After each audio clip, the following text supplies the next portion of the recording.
ఈరోజు దత్తాత్రేయ స్తోత్రంలో 11, 12, 13 శ్లోకాలకి తాత్పర్యం తెలుసుకుందాం. గురు బ్రహ్మ గురు విష్ణు గురుదేవ మహేశ గురు సాక్షాత్ పరబ్రహ్మ తస్మై శ్రీ గురువే నమః. 11వ శ్లోకం.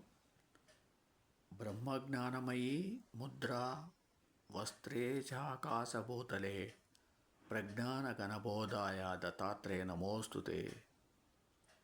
12వ శ్లోకం.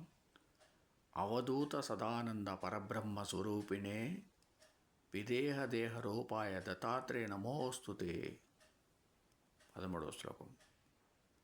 సత్యరూప సదాచార సత్యధర్మ పరాయణ సత్యాశ్రయా పరోక్షాయ దత్తాత్రేయ నమోస్తుతే.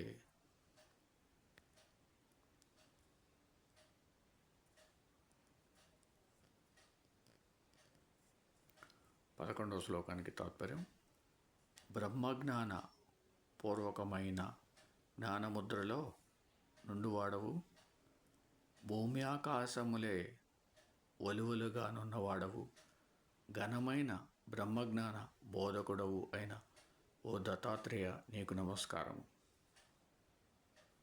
12వ శ్లోకానికి తాత్పర్యం. అవధూత రూపంలో ఎల్లప్పుడూ బ్రహ్మానందంలో మునిగి ఉండు పరబ్రహ్మ స్వరూపుడవు, శరీరధారివయ్యును శరీరం నుండి విముక్తుడవును అయిన జీవన్ముక్తుడవగు ఓ దత్తాత్రేయ నీకు నమస్కారము. 13వ శ్లోకానికి తాత్పర్యం.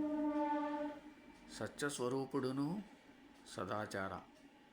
సదాచారము కలవాడును సత్యధర్మ పరాయణుడును సత్యాశ్రయుడును అపరోక్ష జ్ఞానానుభవం కలిగిన వాడును అయిన దత్తాత్రేయ స్వామికి నా నమస్కారం. ఓం సమ సద్గురు సాయినాథ్ మహారాజ్కి జయ.